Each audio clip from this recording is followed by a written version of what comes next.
राधे राधे। आज आप सुन रहे हैं भागवत जी की 14वें दिन की कथा। कल आपने सुना कैसे राजा युधिष्ठिर भीष्म पितामह के पास गए और कैसे वहाँ भीष्म पितामह ने श्री कृष्ण की स्तुति की। तब प्रभु ने कहा, बाबा युधिष्ठिर मोहग्रस्त हो गए हैं, कह रहे हैं कि मेरे कारण इतने लोग मारे गए, इतना नरसंहार हुआ, इनको बहुत शोक हो रहा है, आप इनका शोक दूर करो। तो पितामह ने कहा कि कौरव समाज के लिए अब ठीक नहीं थे, इनका नाश होना ही ठीक था, इन लोगों का शोक करने से कोई लाभ नहीं। संसार की सब घटनाएं ईश्वर की इच्छा के अधीन है, उसी का अनुसरण करते हुए तुम इस अनाथ प्रजा का पालन करो, क्योंकि अब तुम ही इसके स्वामी और इसे पालन करने में समर्थ हो।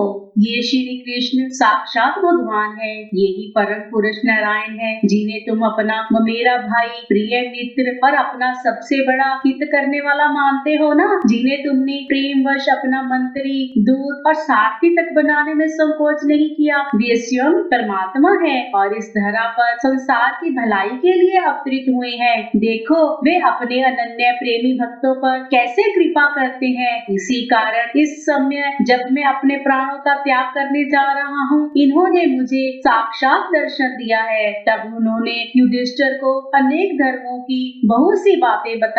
भीष्म पितामह ने युधिष्ठिर को धर्म, राजनीति, समाज, योग आदि सबका ज्ञान दिया। जब भीष्म पितामह इस प्रकार धर्म का प्रवचन कर रहे थे तो उसी समय सूर्य नारायण के उत्तरायण का समय हो गया। तब उन्होंने अपना ध्यान सब ओर से हटाकर भगवान श्री कृष्ण में लगा दिया और भगवान की स्तुति करने लगे। तब पितामह बोले, अब तो जीवन का अंतिम क्षण है, हे नंद नंदन, मेरी यह बुद्धि जो अनेक प्रकार के साधनों का अनुष्ठान करने से बहुत ही साफ, शुद्ध और इच्छा रहित हो गई है, मैं उसे आपके चरणों में समर्पित करना चाहता हूँ। यदि अब भी यह मेरे पास रही तो मुझे फिर से इस संसार में जन्म लेना पड़ेगा। प्रभु, इसीलिए मैं अपना मन आपको समर्पित करता हूँ। तब भगवान ने भीष्म पितामह की बुद्धि को स्वीकार कर लिया है। तब भीष्म पितामह ने कहा, हे नंद नंदन, आपसे एक प्रार्थना है, जब तक मेरे प्राण नहीं निकलते तब तक आप यही मेरे सामने खड़े रहिए, कहीं मत जाइए। प्रभु ने कहा, ऐसा ही होगा।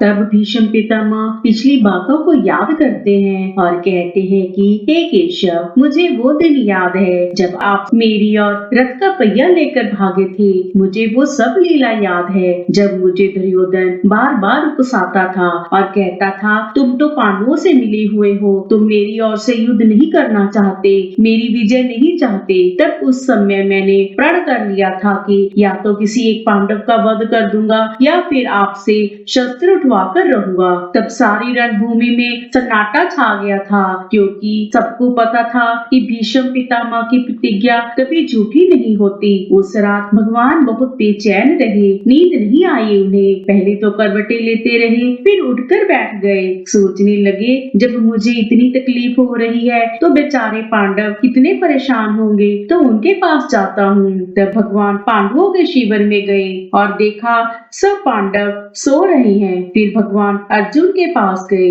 वो भी मजे की नींद सो रहा था। भगवान ने उसे उठाया, उठ, तुम्हें पता नहीं तुम्हारे बाबा ने प्रतिज्ञा की है। उसने कहा, मुझे पता है, उन्होंने प्रतिज्ञा की है कि प्रतिदिन एक पांडव को मारूंगा या फिर आपसे शस्त्र उठवाऊंगा, और तू जानता है मैंने शस्त्र न उठाने की प्रतिज्ञा कर रखी है। तब कल तुझे भीष्म पितामह से युद्ध करना होगा और हो सकता है तू ही मारा जाए, क्योंकि पितामह की प्रतिज्ञा झूठी नहीं होती और तू निश्चित होकर सो रहा है। अर्जुन ने कहा, प्रभु, मैं तब तक निश्चित नहीं था जब तक आपके मुख से गीता नहीं सुनी थी। गीता सुनने के बाद मैंने चिंता करना छोड़ दिया है, अब चिंतन करता हूँ, चिंता नहीं। तब उसने कहा, चिंता हमें नहीं अपनी, उन्हें चिंता हमारी है, हमारी नाव का रक्षक चक्र सुदर्शन धारी है। यह कहकर अर्जुन फिर सो गया। तब भगवान द्रौपदी के शिविर में गए, उसे उठाया। द्रौपदी ने कहा, प्रभु क्या बात है? उन्होंने कहा, चल मेरे साथ, जैसे जैसे कहूँ वैसे वैसे करना।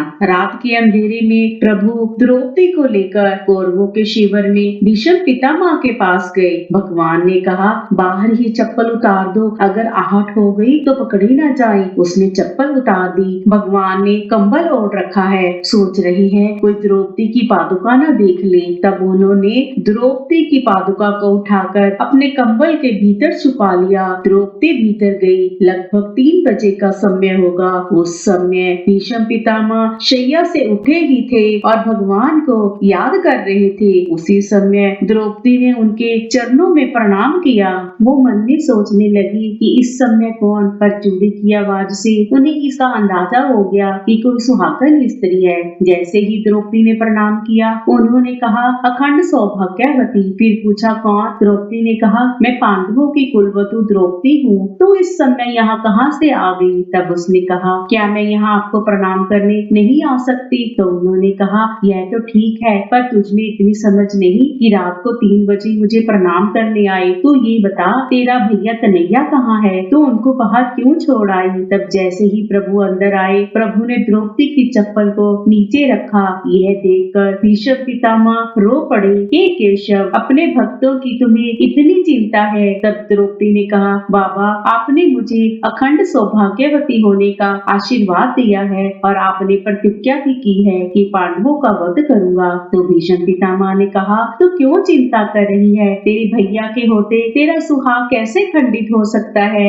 आज उन सब बातों को भीष्म पितामह याद कर रहे हैं। वो कह रहे हैं, कैसे आपने अपनी शस्त्र न उठाने की प्रतिज्ञा तोड़ दी थी और कैसे आप हाथ में रथ का पहिया लेकर रथ से कूद पड़े थे। तब प्रभु उस समय इतनी तेजी से दौड़े थे कि उनके कंधे का पीताम्बर गिर गया था। हे प्रभु, मेरी एक प्रार्थना है कि मेरी अर्जुन के सखा श्री कृष्ण में प्रीति बनी रहे। तब प्रभु ने कहा, ऐसे ही होगा। फिर भीष्म पितामह ने भगवान का ध्यान करते हुए अपने शरीर का त्याग कर दिया। वे 145 वर्ष की अवस्था में माघ शुक्ल अष्टमी को भगवान के धाम को पधार गए। उस समय देवता और मनुष्य नगाड़े बजाने लगे। आकाश से पुष्पों की वर्षा होने लगी। तब युधिष्ठिर ने उनके मृत शरीर की अंत्येष्टि क्रिया कराई और कुछ समय के लिए वे शोक मगन हो गए। उसके बाद भगवान श्री कृष्ण युधिष्ठिर के साथ हस्तिनापुर चले आए। आज की कथा को यही विश्राम देते हैं। आगे की कथा कल होगी। जय जय श्री राधे, जय जय श्री राधे।